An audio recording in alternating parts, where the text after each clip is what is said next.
Assalamualaikum warahmatullahi wabarakatuh. Di sini kami kelompok tua akan membahas tentang kasus tabrakan KRL pada 27 April 2026 di Bekasi Timur. Di sini kami menganalisis pertanggungjawaban pidana korporasi atas kelalaian penyelenggara transportasi publik. Sebelumnya perkenalkan saya Damar Alfarik dan teman-teman saya. Perkenalkan, nama saya Aku Gulangan Lemaho. Saya Tika Danapisa, saya Sutra Kaviani, Saya Indah Chandra Putri. Saya Nazari Kamilino. Saya Yuswani. Sebelum masuk ke presentasi kami, kalian bisa lihat dulu ke video kronologi kecelakaan yang terjadi di Bekasi Timur.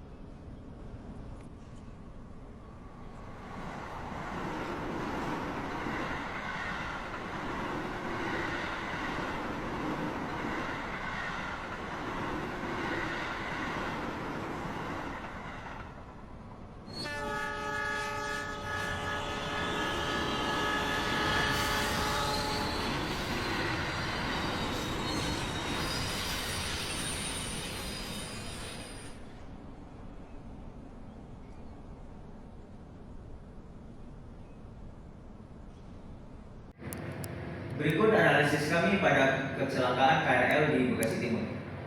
Latar belakang masalah. Kecelakaan transportasi publik tidak hanya menimbulkan kerugian fisik bagi korban, tetapi juga menimbulkan masalah hukum terkait tanggung jawab penyelenggara layanan publik. Dalam kasus Bekasi Timur, tabrakan terjadi ketika KA Kargo Bromo Anggrek menabrak KRL yang sedang berhenti setelah sebelumnya terjadi gangguan operasional akibat insiden di perlintasan sebidang. Kejadian ini menunjukkan bahwa kecelakaan perkeretaapian tidak selalu berdiri sebagai peristiwa teknis biasa, tetapi dapat mengandung unsur kelalaian yang berimplikasi pidana. Di sini kami menggunakan metode penelitian. Penelitian yang menggunakan metode hukum normatif dengan pendekatan perundang-undangan, konseptual, dan kasus. Sumber hukum yang dianalisis meliputi KUHP Nasional, Undang-Undang Nomor 1 Tahun 2023, Undang-Undang Perkeretaapian, Peraturan Pemerintah tentang penyelenggara perkereta tentang investigasi kecelakaan transportasi, serta Perma Nomor 13 Tahun 2016 tentang tata cara penanganan perkara pidana oleh korporasi. Analisis dilakukan secara kualitatif dengan cara menafsirkan norma hukum lalu mengaitkannya dengan fakta yang terjadi di kasus. Pada kerangka teoritis, pertanggungjawaban pidana korporasi. Poin yang pertama, korporasi sebagai subjek hukum pidana. Kenapa? Dalam hukum pidana modern, korporasi tidak lagi dipandang kebal dari pertanggungjawaban pidana. Doktrin lama yang menyatakan badan hukum tidak dapat melakukan kejahatan telah ditinggalkan. Dan KUHP baru secara tegas mengakui korporasi sebagai subjek tindak pidana. Hal ini menjadi dasar penting untuk menempatkan badan usaha, termasuk BUMN, sebagai pihak yang dapat dimintai pertanggungjawaban pidana. Poin yang kedua, teori-teori pertanggungjawaban pidana korporasi. Yang pertama, teori organ menjelaskan bahwa tindakan direksi atau pengurus dapat dianggap sebagai tindakan korporasi apabila dilakukan atas nama dan untuk kepentingan korporasi. Kemudian yang kedua, doktrin vicarious liability menegaskan bahwa korporasi dapat bertanggung jawab atas perbuatan pegawai dalam lingkup pekerjaannya. Kemudian yang ketiga, sementara itu strict liability memungkinkan pertanggungjawaban tanpa harus menimbulkan kesalahan secara penuh, terutama pelanggaran yang membahayakan keselamatan publik. Kemudian yang keempat, doktrin agregasi melihat bahwa kelalaian kecil dari banyak individu dalam organisasi dapat digabungkan menjadi satu kelalaian berat yang dibebankan kepada korporasi. Baik, selanjutnya kita masuk ke dalam poin yang keempat, yaitu adalah kronologi dan analisis fakta hukum. Yang pertama itu adalah rekonstruksi dari peristiwa tersebut. Peristiwa tersebut itu bermula dari mogoknya sebuah taksi listrik di perlintasan sebidang jalan Ampera dekat stasiun Bekasi Timur yang kemudian ditabrak KRL lain sehingga menimbulkan gangguan operasional. Akibat gangguan tersebut, KRL PLB 5568H harus dihentikan di stasiun Bekasi Timur, dan kemudian beberapa menit kemudian KA Argo Bromo Anggrek diduga tetap melaju dan menabrak KRL yang sedang berhenti di jalur yang sama sehingga menyebabkan korban jiwa, luka-luka dan kerusakan berat pada rangkaian kereta. Untuk poin yang kedua yaitu adalah indikasi kelalaian sistemik, di mana dari kronologi tersebut itu terlihat adanya indikasi kegagalan sistem keselamatan terutama pada persinyalan, komunikasi antar stasiun dan pengendalian operasional. Insiden awal memang menjadi pemicu, tetapi penyebab yang lebih relevan secara hukum itu tampak berasal dari kemungkinan kelalaian sistemik dalam pengawasan dan pemeliharaan keselamatan perkeretaapian. Karena itu, kecelakaan itu tidak cukup dipahami sebagai kesalahan individu, melainkan juga sebagai dugaan kegagalan organisasi yang dapat menimbulkan pertanggungjawaban pidana korporasi. Yang ketiga yaitu adalah kualifikasi peristiwa hukum, di mana peristiwa tabrakan ini dapat dikualifikasikan sebagai peristiwa hukum karena menimbulkan akibat yang diakui sistem hukum, yakni korban jiwa, luka-luka, dan kerugian material.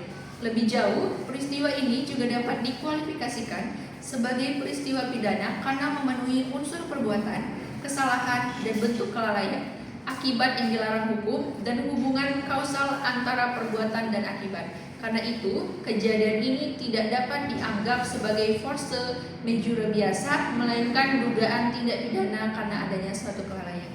Analisis pertanggungjawaban pidana korporasi. Yang pertama itu landasan hukum positif KUHP baru Undang-Undang Nomor 1 Tahun 2023, di mana KUHP baru ini secara tegas mengakui korporasi sebagai subjek tindak pidana dalam pasal 45 dan 46 yang menjelaskan bahwa tindak pidana korporasi ini dapat dilakukan oleh orang berdasarkan hubungan kerja atau hubungan lain dalam lingkup korporasi. Sedangkan pasal 47 memperluasnya kepada pemberi perintah, pemegang kendali atau pemilik manfaat di luar struktur organisasi. Pada pasal 48 mengatur bentuk pidana bagi korporasi, terutama denda dan pidana tambahan seperti ganti rugi, pembubaran korporasi atau pelanggaran operasional usaha. Artinya dalam kasus Bekasi Timur itu PT KAI atau PT KAI Komurer tidak hanya bisa dilihat sebagai entitas administratif, tapi juga dapat dipidana jika kelalaian menjadi fondasi paling kuat untuk menuntut pertanggungjawaban pidana korporasi secara langsung. Kemudian landasan hukum positif Undang-Undang Perkeretaapian, di mana Undang-Undang Nomor 23 Tahun 2007 tentang perkeretaapian, ini adalah lex spesialis yang mengatur secara khusus penyelenggaraan perkeretaapian, termasuk kewajiban keselamatan, tanggung jawab operator, dan tanggung jawab penyelenggara prasarana. Pasal yang paling relevan itu pasal 157, pasal 187 ayat 3, serta pasal 204 sampai 206. Karena ketentuan itu menegaskan bahwa penyelenggara tetap bertanggung jawab jika lalai dalam menjalankan kewajiban keselamatan penumpang. Nah, dalam kasus Bekasi Timur, KUHP baru memberi dasar umum untuk menghukum korporasi.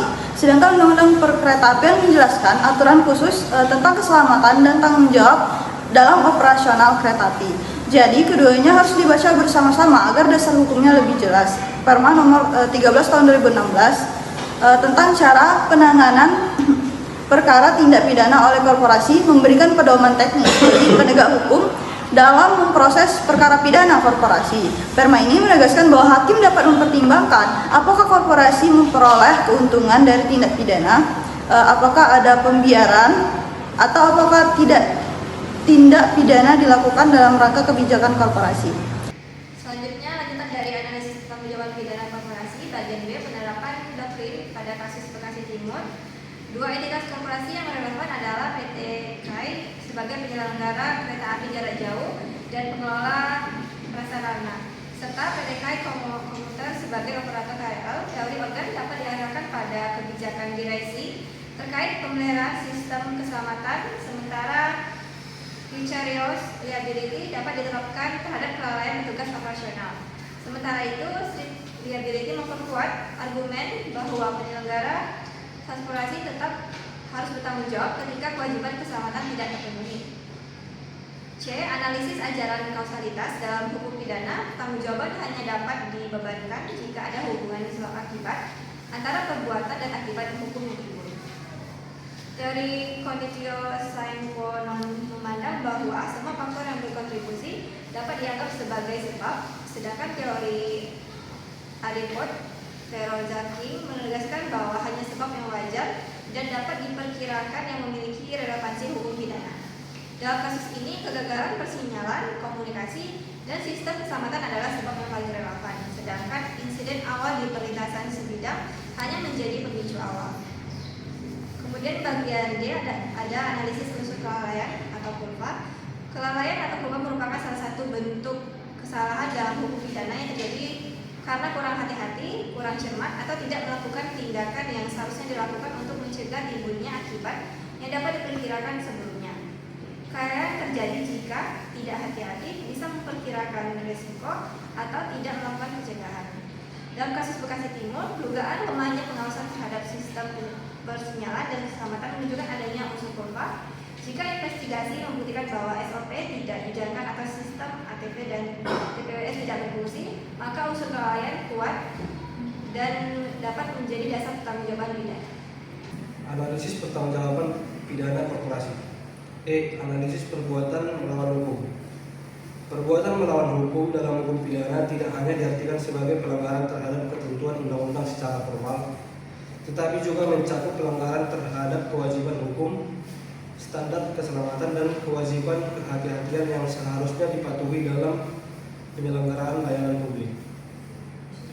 Dalam penyelenggaraan transportasi publik, operator perkeretaapian memiliki duty of care atau kewajiban hukum untuk menjamin keselamatan penumpang, awak kereta, dan masyarakat pengguna jasa transportasi.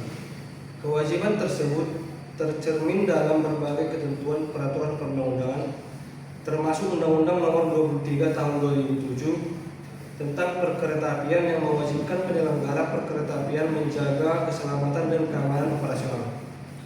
Karena itu, jika terbukti ada kegagalan sistem persinyalan, koordinasi, dan pengendalian perjalanan, maka perbuatan tersebut dapat dinilai sebagai perbuatan melawan hukum secara formil maupun materi.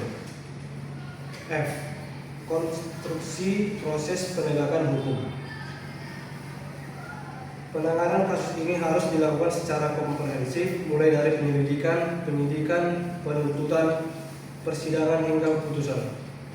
Dalam tahap penyelidikan, aparat kepolisian dan KMKT menelusuri kronologi serta kemungkinan kegagalan sistem. Pada tahap penuntutan dan persidangan, korporasi dapat didakwa langsung sebagai subjek hukum pidana, dan hakim menilai apakah tanggung jawab pidana juga melekat pada perusahaan selain individu pelaksana. Berikutnya G. Konstruksi surat dakwaan. Surat dakwaan dalam perkara ini dapat disusun secara kumulatif alternatif dengan menempatkan individu seperti masinis dan PPKA bersama korporasi sebagai subjek hukum. Dakwaan dapat didasarkan pada ketentuan Undang-Undang Perkeretaapian yang dikaitkan dengan KUHP baru mengenai kelalaian dan mengakibatkan luka berat atau kematian, serta ketentuan tentang pertanggungjawaban korporasi. Dengan konstruksi ini, korporasi tidak lagi diposisikan hanya sebagai pihak yang membayar ganti rugi, akan tetapi sebagai pihak yang dapat dipidana. Selanjutnya H. Pihak yang bertanggung jawab. Dalam kecelakaan kereta api, pihak yang bertanggung jawab bisa berbeda tergantung sumber penyebabnya. Operator bertanggung jawab kepada penumpang jika kecelakaan terjadi karena pengoperasian angkutan. penyelenggara prasarana bertanggung jawab jika sumber masalah berasal dari infrastruktur atau persinyalan. Dan pihak ketiga juga bisa dimintai tanggung jawab jika menjadi penyebab awal seperti kendaraan yang menerobos perlintasan. Karena itu, penentuan tanggung jawab harus didasarkan pada hasil investigasi yang objektif. Pada bagian ini, saya akan menjelaskan mengapa penegakan pidana terhadap korporasi di Indonesia sulit dilakukan, meskipun hukum di Indonesia sudah mengakui korporasi sebagai subjek hukum pidana. Kendala pertama adalah ambiguitas pembuktian mens rea atau unsur kesalahan korporasi. Berbeda dengan manusia, korporasi tidak memiliki niat atau tindakan fisik secara langsung, sehingga penegakan hukum sering kesulitan membuktikan siapa yang sebenarnya bertanggung jawab dalam struktur perusahaan. Yang kedua adalah terdapat kesulitan dalam pembuktian kausalitas sistemik. Dalam kecelakaan transportasi, penyebabnya biasanya melibatkan banyak faktor, seperti gangguan persinyalan, komunikasi, SOP, dan pengawasan. Karena itu, sulit menentukan apakah kecelakaan tersebut benar-benar disebabkan oleh kebijakan korporasi atau hanya kesalahan individu di lapangan. Yang ketiga adalah regulasi sektoral. Masih memiliki kelemahan. Walaupun UU Perkeretaapian mengatur keselamatan, aturan tersebut belum sepenuhnya memberikan mekanisme yang kuat untuk menuntut korporasi secara pidana. Akibatnya, tanggung jawab sering dialihkan kepada petugas operasional saja. Selanjutnya adalah kendala struktural dan kelembagaan. Selain kendala yuridis, terdapat juga kendala struktural dan kelembagaan dalam penegakan hukum terhadap korporasi. Pertama, budaya investigasi di Indonesia masih cenderung berfokus pada individu seperti masinis atau PPKA. Padahal, dalam banyak kasus kecelakaan transportasi, akar masalah justru berasal dari kegagalan sistem organisasi atau kebijakan perusahaan. Kedua adalah kapasitas penegakan hukum masih terbatas. Penanganan perkara korporasi membutuhkan pemahaman lintas disiplin, mulai dari hukum pidana, keselamatan, transportasi, hingga bukti teknis perkeretaapian. Hal ini membuat pembuktian terhadap korporasi menjadi lebih kompleks. Ketiga, adanya tekanan politik dan posisi PT KAI sebagai BUMN. Penuntutan pidana terhadap korporasi negara sering dianggap sensitif karena dapat mempengaruhi citra pemerintah dan layanan publik. Selain itu, dalam praktiknya, penyelesaian perkara lebih sering diarahkan pada kompensasi atau santunan perdata. Walaupun cara ini cepat, tapi cara ini juga kurang memberikan efek jera dan belum menyentuh akar masalah masalah kelainan sistemik. Selanjutnya adalah implikasi dan rekomendasi. Kasus Bekasi Timur memiliki implikasi hukum yang sangat penting, terutama sebagai ujian terhadap penerapan KUHP baru dalam pertanggungjawaban pidana korporasi di sektor transportasi publik. Kasus ini juga menunjukkan perlunya evaluasi menyeluruh terhadap sistem keselamatan perkeretaapian, termasuk integrasi persinyalan, penggunaan teknologi keselamatan seperti ATP atau TPWS, serta koordinasi antar operator. Berdasarkan hal tersebut, kami memberikan beberapa rekomendasi. Pertama, investigasi KNKT harus dilakukan secara lebih komprehensif agar tidak hanya fokus pada kesalahan individu, tapi juga menelusuri kemungkinan kegagalan sistemik di level korporasi. Kedua adalah penyelidikan pidana harus dapat menjangkau pihak korporasi apabila ditemukan adanya kelalaian dan dalam kebijakan atau pengawasan keselamatan. Ketiga adalah diperlukannya revisi terhadap UU Perkeretaapian untuk mempertegas tanggung jawab pidana korporasi dalam penyelenggaraan transportasi publik. Keempat adalah perlu dibentuk badan pengawas keselamatan yang lebih independen agar pengawasan tidak bercampur dengan kepentingan operator. Dan terakhir, mekanisme kompensasi korban perlu direformasi agar lebih adil, cepat, dan berkelanjutan bagi seluruh korban kecelakaan transportasi. Dengan demikian, diharapkan tragedi serupa tidak terulang kembali dan perlindungan hukum terhadap masyarakat dapat semakin kuat. Selanjutnya, surat dakwaan perkara kecelakaan kereta api Bekasi, yaitu identitas dan bentuk dakwaan. Dalam surat dakwaan ini, jaksa penuntut umum mendakwa beberapa pihak, yaitu PT KAI Komuter dan seorang masinis bernama Novianti sebagai terdakwa. Dakwaan disusun dalam bentuk dakwaan subsidiar, yaitu terdapat dakwaan primer dan subsidiar untuk mengantisipasi apabila dakwaan utama tidak terbukti di persidangan. Selain itu, dakwaan juga menggunakan konsep pertanggungjawaban pidana korporasi karena yang didakwa bukan hanya individu tetapi juga badan hukum, yaitu PT KAI dan PT KAI Komuter. Adapun kronologi peristiwa menurut dakwaan, jaksa menjelaskan bahwa awal kejadian bermula ketika sebuah taksi listrik mogok di perlintasan sebidang JPL 85 Jalan Ampera. KRL kemudian menabrak kendaraan tersebut sehingga terjadi gangguan operasional jalur rel. Akibat gangguan tersebut, KRL PLB 5568A berhenti di jalur 1 stasiun Bekasi Timur. Pada saat yang sama, kereta api Argo Bromo Anggrek tetap memperoleh sinyal hijau dan terus melaju menuju Bekasi Timur. Karena kereta tersebut akhirnya menghantam bagian belakang KRL yang sedang berhenti sehingga menyebabkan korban meninggal dunia sebanyak 16 orang dan luka-luka sebanyak 91 orang. Jaksa menilai kecelakaan terjadi karena dugaan kegagalan sistem persinyalan, lemahnya komunikasi antar petugas PPKA, tidak berfungsinya ATP atau TPWS, serta kelalaian korporasi dalam pemeliharaan sistem keselamatan. Dakwaan ke-1 primer. Pada dakwaan pertama primer, pada dakwaan didakwa melanggar pasal 187 ayat 3 Undang-Undang Nomor 23 Tahun 2007 tentang perkeretaapian junto pasal 46 dan pasal 48 KUHP baru junto pasal 56 KUHP. Selanjutnya analisis. Yang pertama yaitu unsur kelalaian atau kulpa. Dakwaan ini berfokus pada kulpa atau kealpaan, bukan kesengajaan. Kulpa terlihat dari kurang hati-hati dan tidak dipenuhinya standar keselamatan. Unsur ini cukup kuat karena terdapat akibat fatal berupa korban jiwa. Unsur perbuatan melawan hukum, jaksa mengaitkan perbuatan terdakwa dengan pelanggaran terhadap Undang-Undang Perkeretaapian PP Nomor 56 Tahun 2009 SOP Keselamatan Kereta Api. Selanjutnya analisis. Unsur melawan hukum terpenuhi karena terdapat kewajiban hukum yang tidak dijalankan. Dalam perkara transportasi publik, standar keselamatan merupakan kewajiban utama operator. Unsur akibat yang timbul yaitu 16 orang meninggal dunia, 91 orang luka-luka, gangguan operasional kereta hampir 29 jam. Unsur akibat sangat jelas dan konkret.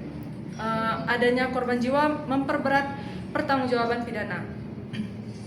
Unsur kausalitas, jaksa menggunakan teori adequate Verorziking untuk menjelaskan hubungan sebab akibat kelalaian dan kecelakaan. Penggunaan teori kausalitas ini tepat karena kecelakaan dianggap sebagai akibat yang dapat diperkirakan dari kegagalan sistem keselamatan. Dakwaan ke-1 subsidiar. Dalam dakwaan subsidiar, para terdakwa didakwa melanggar pasal 474 ayat 3 KUHP baru junto pasal 475 ayat 1 KUHP junto pasal 55 KUHP. Isi pasal tersebut berkaitan dengan kealpaan yang menyebabkan kematian orang lain dengan pemberatan pidana karena dilakukan dalam jabatan atau pekerjaan. Dakwaan subsidiar digunakan apabila unsur khusus dalam undang-undang perkeretaapian sulit dibuktikan. Dakwaan kedua primer. Pada dakwaan kedua, fokus jaksa adalah kelalaian korporasi dalam memenuhi standar keselamatan operasional perkeretaapian. Dakwaan ini menarik karena menitikberatkan pada kesalahan sistematik perusahaan, bukan hanya kesalahan individu, tetapi juga kegagalan manajemen dan pengawasan. Adapun kesimpulan, secara umum, surat dakwaan ini sudah menunjukkan penerapan hukum pidana modern, khususnya terkait pertanggungjawaban pidana korporasi dalam kecelakaan transportasi publik. Jaksa berusaha membuktikan bahwa kecelakaan bukan hanya akibat kesalahan individu, tetapi juga akibat kegagalan sistem keselamatan perusahaan. Namun demikian, terdapat beberapa kelemahan penting seperti ketidaksesuaian identitas terdakwa, kesalahan wilayah hukum, serta penggunaan istilah yang masih bersifat dugaan. Jika kelemahan tersebut dipersoalkan oleh penasihat hukum melalui eksepsi, maka dapat mempengaruhi kekuatan formil surat dakwaan. Inti dari dakwaan ini adalah bahwa keselamatan transportasi publik bukan hanya tanggung jawab individu seperti masinis, tetapi juga tanggung jawab korporasi sebagai penyelenggaraan sistem transportasi. Oleh karena itu, ketika terjadi kegagalan sistem yang menimbulkan korban jiwa, maka korporasi juga dapat dimintai pertanggungjawaban pidana. Jadi, kesimpulan kami di sini, tragedi kecelakaan di Stasiun Bekasi Timur bukan hanya peristiwa teknis, tetapi juga persoalan hukum yang serius yang diduga terkait kelalaian sistematik dalam penyelenggara transportasi. Secara normatif, hukum Indonesia sudah memiliki dasar yang cukup untuk menjerat korporasi melalui KUHP nasional, Undang-Undang Perkeretaapian, dan Perma tentang korporasi. Dengan dasar itu, PT KAI dan atau PT KAI Komuter dapat dimintai pertanggungjawaban pidana jika terbukti lalai dalam sistem keselamatan. Namun, penerapannya masih menghadapi kendala, terutama dalam pembuktian kesalahan korporasi dan hubungan sebab akibat yang bersifat sistematik. Karena itu, penanganan kasus seperti ini tidak boleh berhenti pada petugas laporan saja, melainkan harus menelusuri ke level kebijakan, manajemen, dan sistem keselamatan perusahaan. Baik, sekian presentasi dari kami. Kurang lebihnya kami mohon maaf. Wassalamualaikum warahmatullahi wabarakatuh.